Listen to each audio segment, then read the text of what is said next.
안녕하세요. 안녕하세요. 자, 7, 8월 실전 문제 풀이반 오늘부터 또 시작입니다.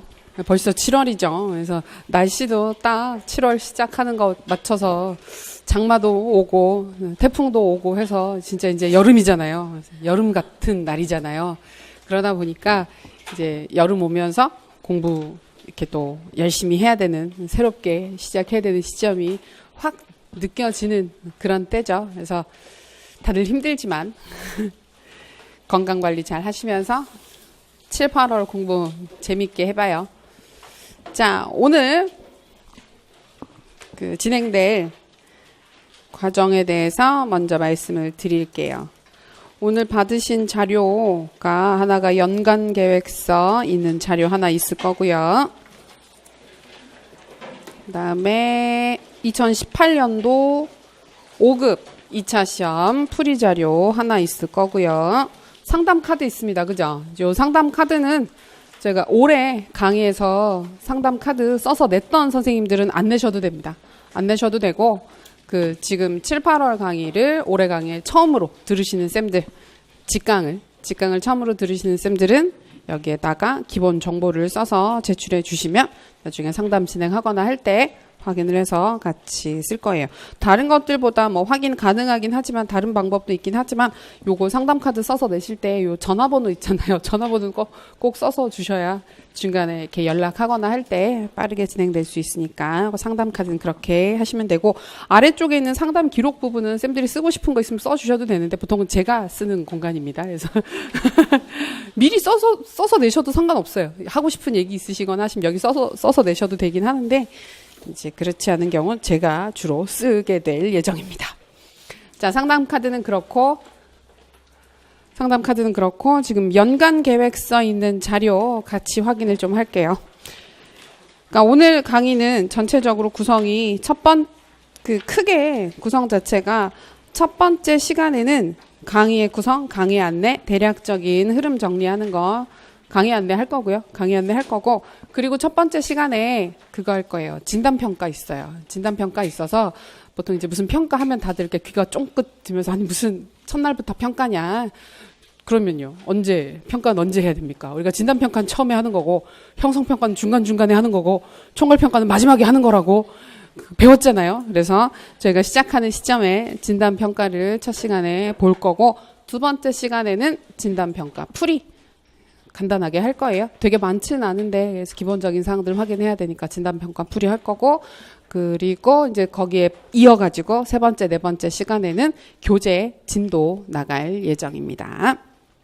자, 그렇게 구성이 됐고, 그리고 예, 그렇죠. 강의 안내할 때 그 얘기를 하겠네요. 내일 모의고사가 있다는 사실을 좀 이따가 말씀드릴 예정입니다.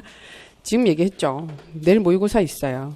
그래서 저희 첫 주에 보통 시험이 좀 많아가지고 진단평가도 있고 모의고사도 있고 해서 조금 힘드실 수 있는데, 근데 첫 주부터 그렇게 좀 타이트하게 시작을 하면 재밌게 하실 수 있으니까 뭘요? 공부를 재밌게 할 수 있죠. 자, 그러면 바로 시작을 해서 지금 수업 자료 받으신 거 연간 계획서부터 먼저 확인하겠습니다. 첫 번째 페이지를 보시면 이게 점점 짧아지죠. 저희가 1월 달에 이거 봤을 때만 해도 꽉 차 있었거든요. 꽉 차 있어서 1, 2월 강의 안내부터 해서 11월 보면 야, 1년 너무 기네 이러면서 쌤들 이걸 다 해야 된단 말이냐 이런 생각이 들었는데, 보세요. 이제 얼마 안 남았어요. 이제 7, 8월, 9, 10월, 11월 요 정도 남았습니다. 5개월 남았네요. 굉장히 많이 남았죠. 그래서 되게 많이 남았습니다. 지금까지 했던 공부보다 지금부터 7월부터 하는 공부가 교육학이든 전공이든 훨씬 더 많은 양의 공부를 하실 수 있는 시점이기 때문에 힘내서 하시면 됩니다. 자, 7, 8월 강의는 실전 문제 혹은 뭐 종합 문제 풀이반인데요.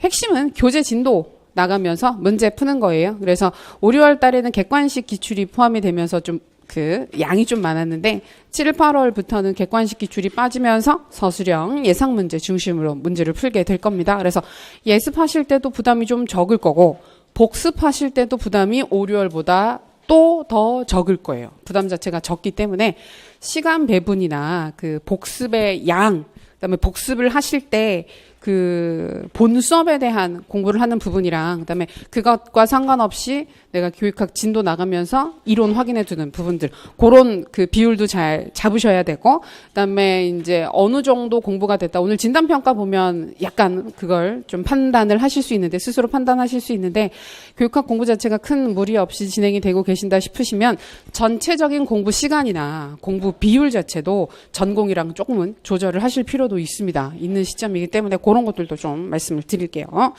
자, 그래서 그 문제 풀이 위주로 진행이 되게 되고요. 그 다음에 오늘 자료 받으셨던 것처럼 올해 지금 6월 말에 시행됐었던 5급 2차 시험 교육학 영역 문제를 풀어 드릴 거예요. 그런데 올해 문제가 물론 작년에도 한두 문제 정도는 조금 난해한 문제들이 끼어있긴 했는데 전체적으로 문제가 편안하게 나오진 않았어요. 그 5급 문제 자체가. 근데 우리 시험은 아니니까 너무 염려하실 건 아니지만 당장 가장 최근에 관심 있는 교육학 주제 영역들을 매 시간 하나씩은 확인하시게 될 거니까 재밌을 거고요.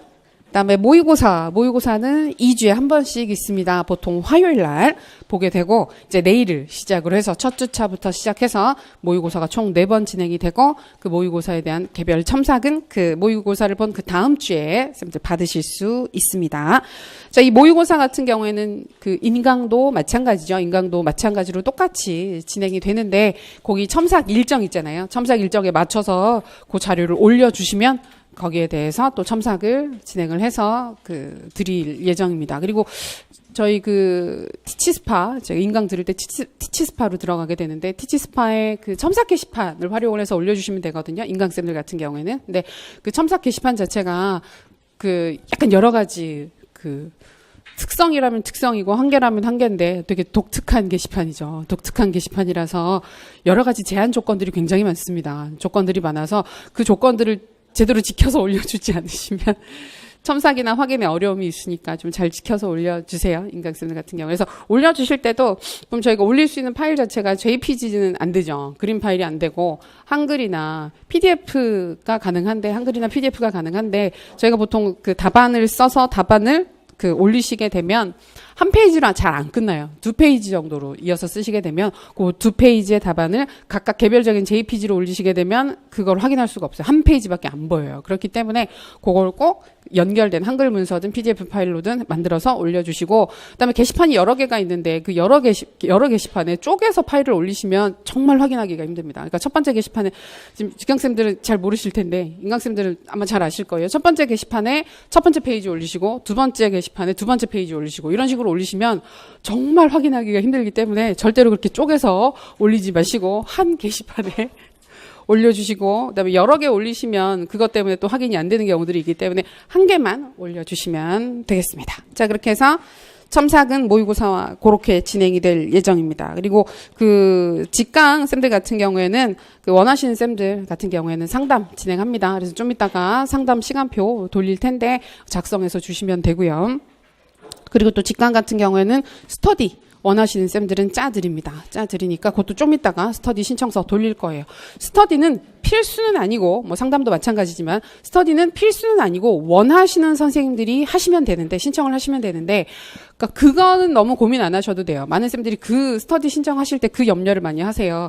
내가 다른 스터디 조원들한테 되게 민폐가 되지 않을까. 그래서 내가 아는 게 많이 없는데 같이 스터디하면 다들 날 싫어하지 않을까, 미워하지 않을까 생각을 하시는데 사실 다들 그렇게까지 남을 그러니까 단지 많이 안다 모른다를 가지고 미워하거나 비난을 할 정도로 다들 잘 알지는 않습니다. 근데 이제 그거죠. 대신에 이제 스터디에서 문제가 생기는 경우는 마음의 정도, 마인드. 그래서 그러니까 나는 이렇게 너무 가벼운 마음으로 이제 신청을 하게 되면 다른 분들 같은 경우는 되게 열심히 하고 싶은데 나는 좀 대충 참여를 하고 싶다. 그렇게 되면 이제 사실 갈등이 생기게 되는 거고 스터디 같은 경우에 이제 중간에 변동이 있을 수 있지만 그런 부분들에 나도 열심히 할 거야 라는 확신한 신념만 있으시면 많이 알고 나는 올해 공부를 많이 못했는데 7월 달이 시작인데 이런 상황이라도 크게 상관은 없으니까 그건 너무 염려하지 않고 신청을 하셔도 무리가 없습니다. 그리고 스터디 신청하시면 일단 스터디는 전공을 섞어서 짜요.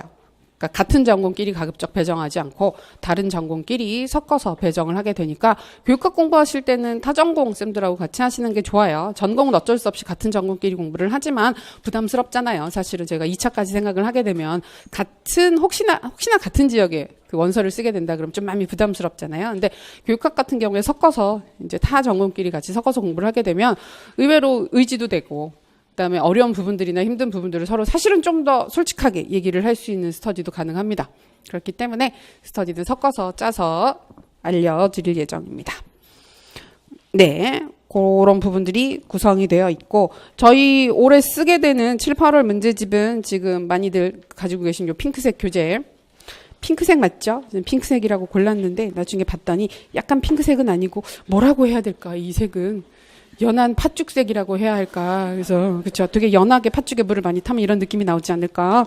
되게 차분한 우리 마음을 흥분시키지 않는 차분한 핑크색인 것 같습니다. 그래서 요 교재로 나갈 거고요. 작년 교재는 보시기가 조금 힘들 거예요. 그러니까 괜찮은 부분들도 있긴 한데 교재가 약간 문제 구성이나 이런 부분들에 좀 차이가 있어가지고 문제집은 올해 걸로 보시면 되고 보조 교재는 서브노트 있고요. 서브노트 보조를 보시면 되고 근데 이 서브노트는 계속 말씀드리지만 자기 편한 교재로 보시면 돼요. 그러니까 저희가 수업할 때 중간중간에 확인을 할 때 서브노트 기준으로 페이지를 말씀드리고 거기에 있는 자료를 가지고 같이 보기는 하지만 꼭 그게 아니더라도 선생님들이 따로 정리해 놓은 서브노트가 있거나 나는 기본 교재가 좋아. 난 기본 교재를 끝까지 볼 거야 하시면 기본 교재 가지고 보시면 돼요. 다만 무거울 뿐이죠. 그렇죠. 그 좀 무거운 걸 들고 다니셔야 되니까. 근데 그거는 진짜 상관이 없어요. 자기가 편한 교재로 보시면서 해당하는 부분들 확인을 같이 하면 되는 거니까 부담 갖지 마시고 보시면 되겠습니다. 좋습니다. 그리고 중간중간에 프린트 자료들이 나가게 되죠. 그래서 저희 강의는 기본적으로는 크게 이게 진도 나가는 게 큰 포인트가 되고 그 다음에 추가로 5급 기출, 올해 거 확인하는 게 또 축이 되고 그다음에 그때그때 상황에 맞춰서 이론 정리나 아니면 약간 이슈 정리할 사항들이 나오게 되면 그걸 또 따로 정리를 하는 시간들을 추가를 할 거예요. 그렇게 구성이 되고 그리고 작년에는 없었는데 올해 추가한 게 뭐냐면 7, 8월 강의에도 형성평가를 할 거예요.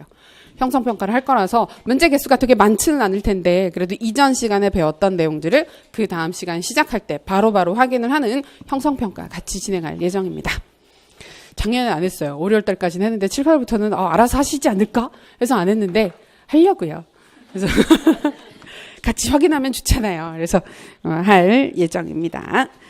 자, 9, 10월, 11월 강의 있네요. 어우, 금방이네요. 이때는 모의고사 반이기 때문에 9월, 10월, 11월 반 같은 경우에는 주 교재가 없어요. 주 교재가 그냥 모의고사 문제입니다. 그래서 매 시간 문제가 나가고 프리 자료가 나가고 보조 자료로 서브노트 보시는 정도로 보시면 됩니다. 그리고 지금 특강에 약간 변동이 있는데 5, 6월 달 저희가 화요일 날 수업 끝나고 나면 2시부터 특강이 있어요. 공개 특강이 있는데 5, 6월 달 특강이 원래 구조화 특강이었거든요. 근데 구조화가 5, 6월 달에 끝나지 못했습니다.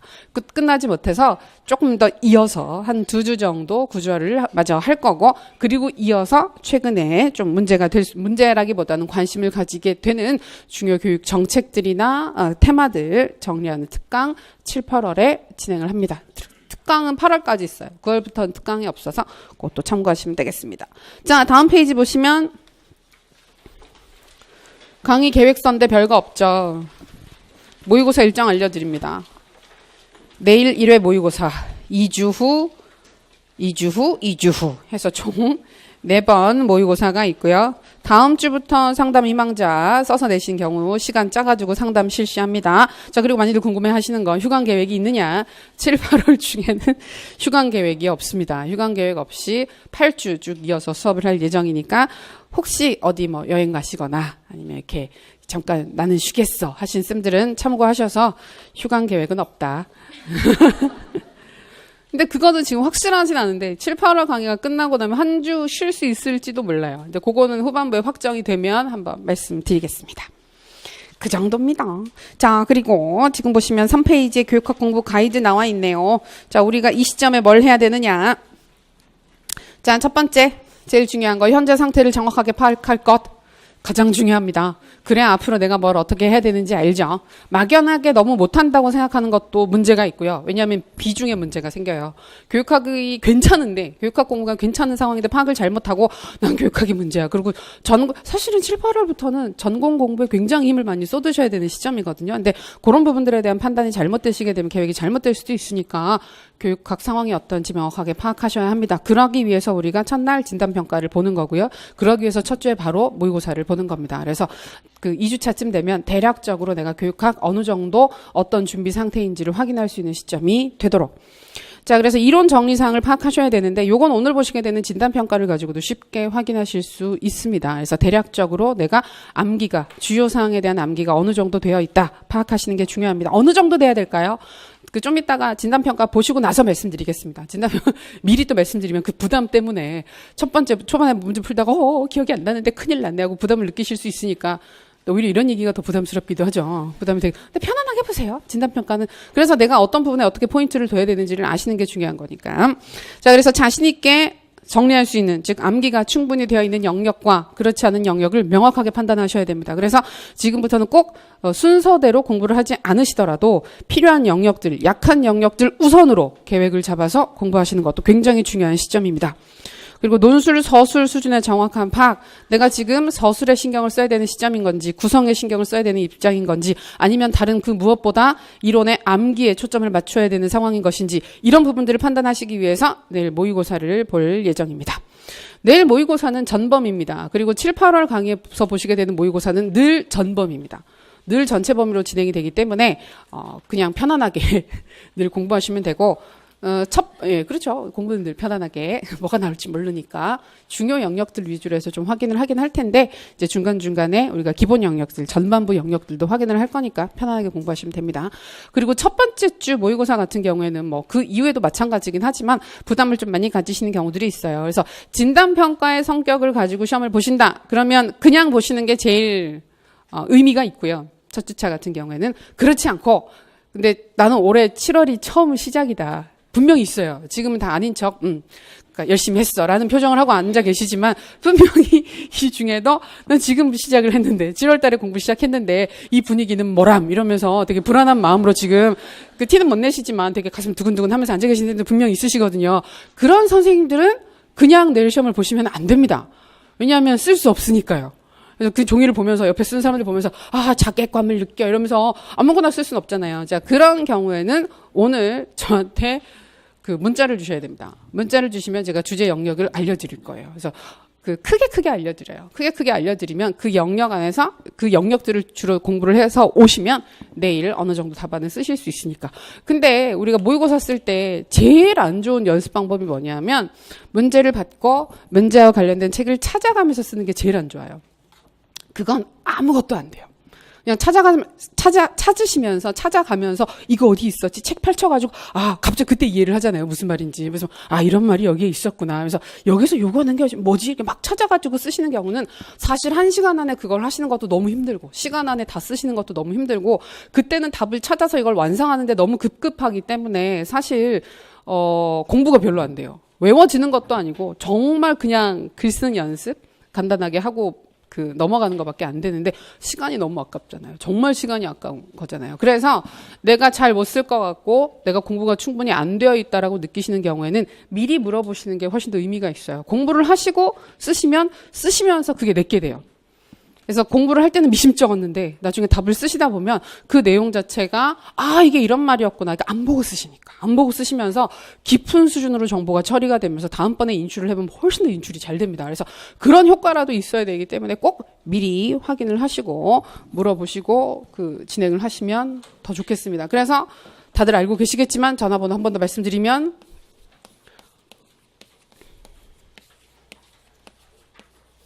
자, 이겁니다. 예, 아시죠? 4242-0239. 어디 이상한 데만 안 넘기시고, 이제 나중에 어디 가입하실 때 막 2번으로 가입하시고, 그러지 마시고. 먼데 팔아 넘기지 마시고, 이제 궁금하신 거나 있으시면 문자 주시면 확인 가능하겠습니다. 나중에 막 상담하다 보면 서로 막 전화번호 모르고 있고, 쌤, 제 전화번호 알려드렸잖아요. 그래서, 적긴 했는데 입력하진 않았다. 이렇게 해서 서로 저렇게 오면 누구세요? 이러고 막 서로. 그런 경우들이 있어가지고 말씀드렸어요. 자, 그렇게 그 현재 상황을 정확하게 파악하는 게 중요하고 약한 부분 중심으로 공부하시는 게 중요합니다. 자, 이론 정리 어느 정도 수준으로 우리가 공부를 해야 될까? 정리 노트, 암기 노트, 핵심 교재 확보. 내가 주로 공부할 자료를 결정하실 시점이 슬슬 오고 있습니다. 이것저것 많이 보시면 좋은데요. 끝없이 많이 볼 수는 없잖아요. 그리고 자료도 자꾸 늘잖아요. 그러면 보기 편한 자료를 만드실 필요는 있어요. 그래서 어떤 경우에는 나는 특별히 자료 정리하지 않고 여러 가지 것들을 한 번에 봐도 괜찮아 하신 분들은 괜찮아요. 스타일이니까 하시면 돼요. 근데 이제 교육학 전공이 다 그런 식으로 공부를 하시게 되면 정말 힘들죠. 밑도 끝도 없죠. 그래서 교육학 같은 경우에 조금 분량이 전공보다 좀 적으니까 상대적으로 할 만한 상황이니까 조금 더 편하게 그 자료를 하나 정도는 정하시는 게 좋은데 그게 내가 만든 서브노트가 돼도 괜찮고요. 쌤들 스스로 만드신 서브노트가 돼도 되고 우리가 지금 보조교재로 쓰게 되는 서브노트, 교재를 중심으로 보시는 것도 상관이 없고요. 아니면 저희가 기본 교재 있잖아요. 이론 교재. 그거를 그냥 나는 핵심으로 볼 거야 라고 결정하셔도 상관없어요. 뭐가 됐던 간에 내가 주로 공부를 할 교육학 교재를 하나는 결정을 하셔야 돼요. 그리고 거기에다가 추가되는 사항들이나 내가 좀 더 뭔가를 더 확인하고 싶은 사항들이 있으면 거기에다가 추가를 하시면 돼요. 손으로 쓰셔도 되고 아니면 포스트잇에 써서 붙이셔도 되고 어디 출력을 하셔가지고 중간에 끼워 넣어도 상관없으니까 내가 편하게 제일 편하게 볼 수 있는 책 한 권을 만드시면 돼요. 정하시면 돼요. 책이든 자료든 교재든 뭐가 됐건 편하게 보시면 괜찮습니다. 그 정도로 하시는 거 중요합니다. 그리고 요 시점에 이론 공부의 목표는 70%. 뭐가 70%냐? 외워야 되는 핵심 사항에 대한 암기가 70% 정도 되면 너무너무 좋습니다. 너무너무 좋다. 큰 무리 없이 굉장히 공부가 잘 되고 있는 상황이다. 보실 수 있습니다. 좀 이따 진단평가를 보셨을 때 진단평가 결과가 한 60% 이상 맞히시면 무리 없이 괜찮은 수준이다.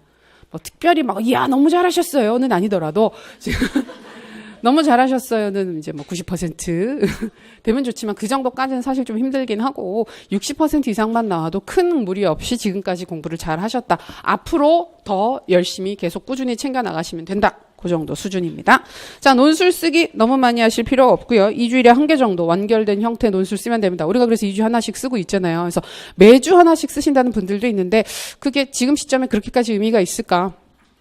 지금이야말로 핵심 키워드 암기를 좀 더 집중해서 하실 수 있는 시점이기 때문에 2주에 하나 정도씩만 쓰시고 나머지 시간은 암기하는 데 좀 더 쓰셨으면 좋겠고 일주일에 2개 정도 개요 작성 연습만 해도 무리가 없다. 개요 작성을 뭐로 할까요? 문제집에 있는 문제 예습하시면서 가볍게 개요 작성 하시면 됩니다. 그래서 여기에 있는 답안들을 줄글로 다 쓰실 필요는 없고 줄글보다는 요거 하는 게 이거구나. 이 사항들에 대해서 이런 키워드를 쓰면 되겠다. 개요 작성 중심으로 연습하시면 좋겠습니다.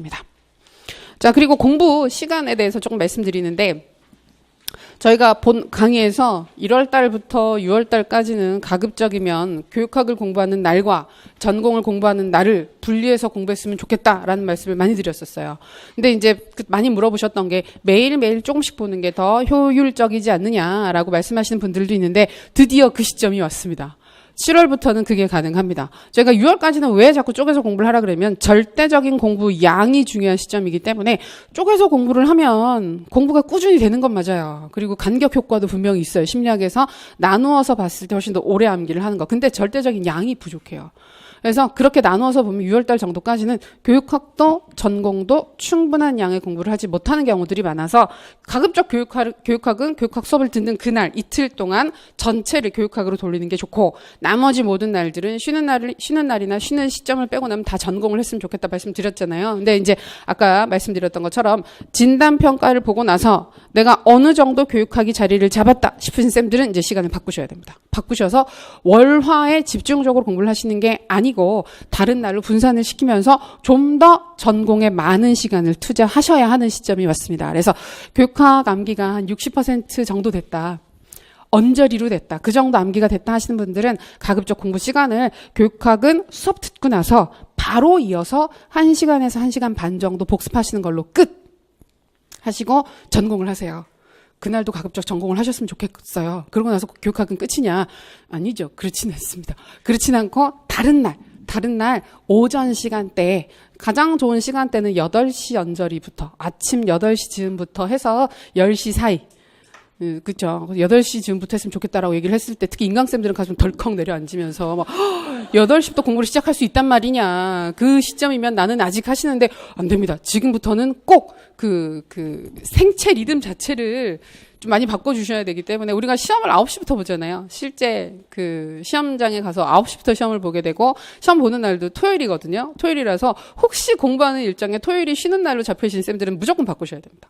그러니까 막 그게 아니 뭐 꼭 그 토요일 날 놀았다고 시험 날 가가지고 토요일 날 공부가 잘 안 되겠어 하시는데 근데 비슷비슷하게 패턴화 시켜주는 게 우리가 공부를 편하게 하는데 되게 도움이 되거든요. 그렇기 때문에 그 일요일 날 쉬신다 그러면 토요일 날 말고 다른 날 쉬시는 게 좋고 특히 토요일 날 오전 8시 즈음부터 해서는 되게 정신이 맑은 상태로 공부를 하시는 그 패턴이 좀 유지가 돼야 돼요. 그래서 교육학 공부 같은 경우에 그러니까 다른 날 이제 월화를 제외한 다른 날 그럼 예를 들어서 우리가 보통 공부는 6일 정도 하신다. 7일 중에 6일 정도를 하신다고 계산을 해보면 근데 또 놀래죠. 7일 중에 6일이냐. 나는 7일 중에 7일을 다 하고 있는데 내가 너무 과하게 하고 있는 게 아니냐.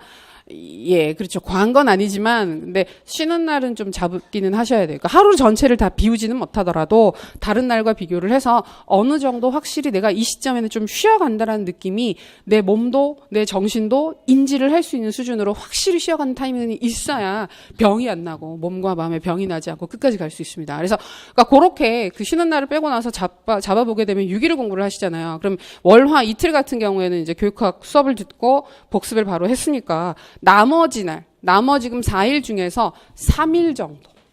4일 중에서 3일 정도는 오전 시간대 1시간에서 2시간 사이에 그건 선생님들이 알아서 결정을 하실 수 있겠죠. 공부 상태에 따라서 그 정도는 교육학 공부를 따로 해주시면 돼요. 그럼 시간이 그렇게 많이 주는 것 같지는 않지만 대신에 교육학을 통째로 공부를 하는 건 아니고 이제 통째로 공부를 하는 날들은 빠지게 되면서 전공 공부를 좀 더 실제로 더 많이 하실 수 있는 시점이 와요. 그렇기 때문에 그런 식으로 쪼개서 시간을 잡으시는 것도 괜찮은 시점입니다. 그래서 그것도 잘 계획해 보시고요. 근데 이제 이건 절대적인 가이드는 아니에요. 공부 상황에 따라서 다 다릅니다. 교육학 암기가 뭐 택도 없이 모자라는데 그걸 그렇게 할 수는 없는 거고 그다음에 전공 공부가 너무 내가 할 게 많은 상황에서도 이렇게 할 수도 없는 거고 그러니까 그 부분들은 쌤들 공부 상황에 따라서 조금씩 조율을 해보시고 정리를 하실 필요가 있습니다. 근데 뭐가 어떻게 됐던 간에 그다음에 어떻게 됐더라도 그 비율 자체가 교육학을 공부하는 시간과 전공을 공부하는 시간이 깨지면 안 돼요. 전공의 압도적인 비중 70에서 80%는 전공을 공부한다. 교육학을 하라고 할 뻔했어요. 큰일 났어요. 마음은 약간 그렇죠. 근데 전공으로 집중이 되어 있어야만 의미 있는 시험 결과가 나올 수 있기 때문에 하시는 게 필요합니다. 그리고 후반부에 혹시 늦게 시작하는 쌤들도 좀 있으실 거예요. 7월 달부터 해서 하반기에 특히 4학년 쌤들 같은 경우에는 상반기에 공부를 하려고 했는데 실제로 해보니까 잘 안 되잖아요. 그래서 지금부터 다시 시작을 하신단 말이에요. 근데 이때 시작을 할 때 마음가짐 자체가 이렇게 한다고 될까? 될 것 같진 않지만 한번 해보지 뭐. 약간 이런 마음으로 공부를 하시는 분들도 있는데 이건 되게 위험한 생각이고 그 공부에 하등에 도움이 되지 않는 생각이기 때문에 근데 그렇게 나오게 되면 어떤 식으로 공부를 하느냐 하면 지금 할 수 있는 거에 집중해서 하자라는 생각이 들게 되면서 공부 시간이나 비율을 되게 자기 마음대로 짜요. 그래서 교육학을 막 반 이상 공부하시고 뭐 어차피 안 될 건데 교육학 쉬운 것부터 해야지. 그래서 교육학 하시고 전공 대충 하시고 그러시는데 아무도 몰라요. 큰일 나요. 우리가 지난주에 티오 나왔잖아요. 티오 좀 그래도 6월 중에 나와서 다행이기는 한데 티오 나왔는데 지금 국영수 같은 경우는 그래도 조금 줄긴 했지만 선방했고 그 정도면 줄었지만 왜냐하면 작년까지만 해도 계속 반토막이었잖아요. 한 해 지날 때마다 반토막씩 계속 났었기 때문에 여기에서 반토막 나면 정말 장난 아니다 그랬는데 그 정도까지는 아니고 그러니까 그리고 또 비교과 쌤들 같은 경우에도 생각만큼 많이 나진 않았죠. 지금 작년과 비교를 해서 보자면 비교과가 상당히 줄었습니다. 물론 작년에 워낙 많긴 했었지만 그래서 상당히 줄어서 이게 올해 공부를 하는 거랑 내년에 공부를 하는 거랑 정말 알 수가 없어요. 내가 공부를 많이 한다고 해서 점점 가진 게 많아진다고 해서 붙는 가능성 자체가 올라가는 상황이 아닌 거예요. 그래서 내가 시험을 볼 수 있는 시점에 무조건 잘 봐야 돼요. 최선을 다해서 무조건 잘 봐야 되는 상황이에요. 그렇기 때문에 너무 그렇게 길게 생각하지 마시고 지금 당장 할 수 있는 부분들을 최대한 시험에 실제로 맞춰서 공부를 하시는 게 중요해요. 그래서 뒤에 시작하신 쌤들도 교육학이랑 전공 공부 시간 잘 배정을 해서 실제 비율에 맞도록 공부를 하실 필요가 있습니다. 그런 부분들 말씀드렸습니다. 그렇게 확인하고 스터디 하시는 분들 많으신데요. 지금 상반기 스터디 하시고 7월부터 새로 스터디 시작하셔야 되잖아요. 그래서 혹시 스터디 조원의 구성 변경이 필요하다든지 추가가 필요하다든지 그런 분들은 늘 했던 것처럼 스터디에다가 표시를 해서 알려주시면 거기에 맞춰서 짜드릴게요. 그리고 7, 8월 스터디부터 뭘 해야 되느냐 많이 물어보십니다. 뭘 하는 게 좋을까 많이 물어보시는데 다른 거 없습니다. 이론 암기에 대한 확인입니다. 근데 그거예요. 내가 혼자 하기 힘드니까. 외워야지 생각은 하지만 잘 안 외워지죠. 그리고 문제가 뭐냐면 외운 것 같아요. 그냥 혼자 공부를 하시면 아는 것 같아요. 아는 것 같아서 책을 볼 때도 다 아는 거지. 지금부터는 공부할 때 새롭고 어려운 게 없어요. 잘 없고 보면 늘상 아는 것들인데 쓰려 그러면 완전하게 기억이 안 나는 경험들 많이 하신단 말이에요. 그걸 서로 확인해주고 잡아주는 게 스터디가 해야 될 가장 큰 목적이고 활동입니다. 그래서 스터디는 크게 두 가지 활동으로 구성을 하셔서 하나는 그 전날 진도 나간 부분들에 대해서 확인하는 거. 그래서 뭐 기억나느냐, 뭐 기억났냐 그런 부분들 빠르게 확인해주는 거. 자, 추가로 하나 하셔야 되는 게 스터디마다 이론 확인하는 진도를 잡으셔서 7, 8월 중에는 최소한 한 번 반 정도. 그러니까 1.5회독. 최소한 1.5회독을 하면서 세부 키워드에 대한 확인이 가능하도록 이론 암기 스터디를 진행하셨으면 좋겠습니다. 이건 스터디 하시는 분들도 마찬가지고 안 하시는 분들도 최소한의 요구 조건입니다. 그래서 우리가 복습하실 때 진도 나가는 부분들 복습하시는 건 당연한 거고 추가로 보셔야 되는 게 내 개인 진도로 교육학 이론 암기 계획을 잡으셔서 7, 8월 중에 1.5배수 정도는 보셔야 됩니다. 전체 이론. 중요 영역 위주로 먼저 한번 보고 나머지 영역을 전체 한번 돌린다. 이런 기분으로 정리하시면 큰 무리가 없을 겁니다. 중요 영역 우리 다 잘 알고 있죠. 어디가 제일 중요합니까? 교육행정, 그 다음에 교육과정, 그 다음에 교육평가, 그 다음에 교수 이론 및 공학. 요 네 영역입니다. 요 내용. 작년에 나왔던 네 가지 영역이죠. 근데 작년에도 말씀드렸지만, 작년에 수업할 때도 그랬지만, 요 네 개 중에 세 개는 반드시 나온다. 무슨 일이 있어도 세 개는 반드시 나온 영역이기 때문에, 요 네 영역을 먼저 한번 돌리시고, 그 다음에 전체 영역을 한번 전체 진도에 맞춰서 뭐 거꾸로 돌리시든 앞부터 돌리시든 상관없으니까 한번 돌리시면 7, 8월 공부는 이제 해야 되는 것들이 다 끝나요. 그걸 혼자 그렇게 하셔도 되고 스터디에서는 진도에 맞춰서 같이 공부를 해오고 이제 문제 형성평가 형식으로 문제 만들어서 풀으시는 것도 좋고 아니면 바로 책 보면서 한 사람이 묻고 나머지 사람들이 대답하고 하는 방식으로 진행을 하셔도 상관이 없습니다. 근데 일단 중요한 건 내가 많이 인출할 수 있는 기회가 있게끔 연습을 하시면 좋겠습니다. 자, 그게 지금 현재 7, 8월 우리가 이 강의와 공부를 통해서 해야 되는 전체적인 목적이다 확인했고요. 이제 4페이지부터 한글 맞춤법 100제 나오는데 이거 매 강의의 시작마다 하는 이게 약간 이제는 거의 뭐 의식화되어 있는 리추얼한 그 과정인데요. 맞춤법 이제 많이 안 틀리세요. 그래서 크게 염려할 건 아닌데 그래도 여전히 한 번씩 틀리시기 때문에 몇 가지만 확인을 하겠습니다. 안 하면 섭섭하죠 이제. 자, 어디를 보시느냐 하면 저희가 조금 뭐 그렇게 큰 의미가 있는 부분들은 아니기는 한데 조금 조심해서 보면 좋은 게 8페이지 넘겨보시면 8페이지에 16번 맞추다, 맞히다 나와 있네요. 우리는 맞히다를 신경 써서 보셔야 됩니다. 발음상은 맞히다죠. 맞히다인데 맞히다. 옳은 답을 대다라는 뜻일 때는 맞히다라고 쓴다. 맞히다.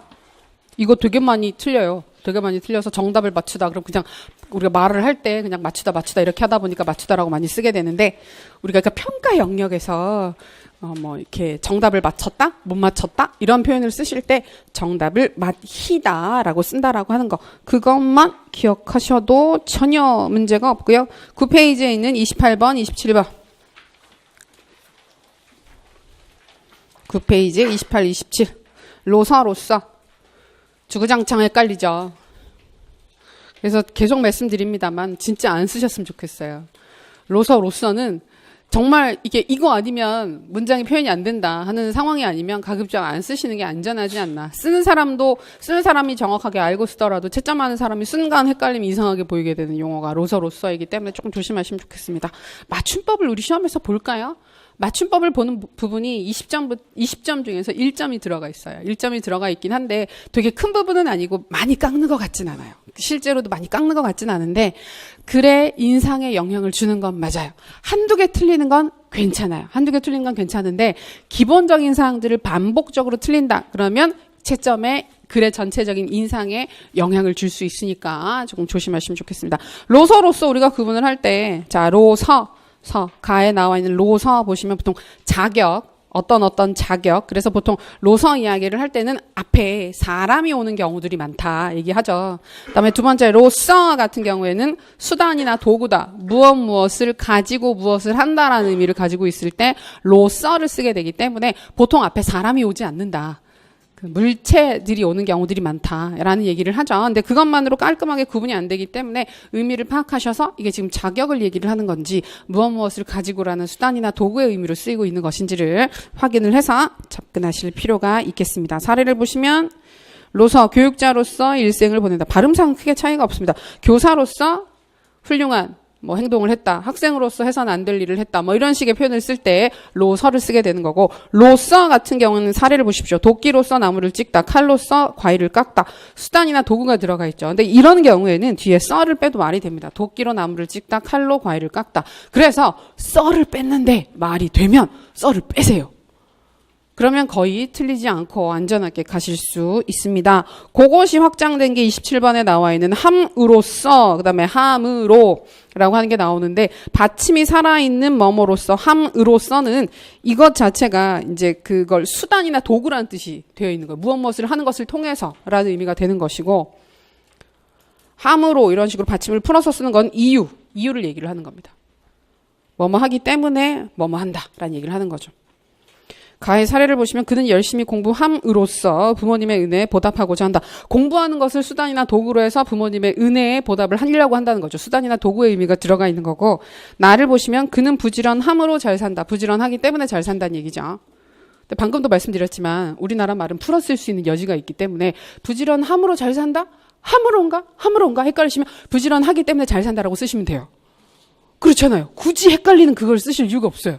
그래서 그리고 우리는 원고지에 쓰는 글이 아니기 때문에 글자 수의 제한도 크게 없습니다. 그래서 편안한 방식으로 서술해 주시면 되겠습니다. 나머지 부분은 그냥 편안하게 읽어보셔도 되겠습니다. 자, 이렇게 해서 오랜만에 맞춤법 살펴봤고요.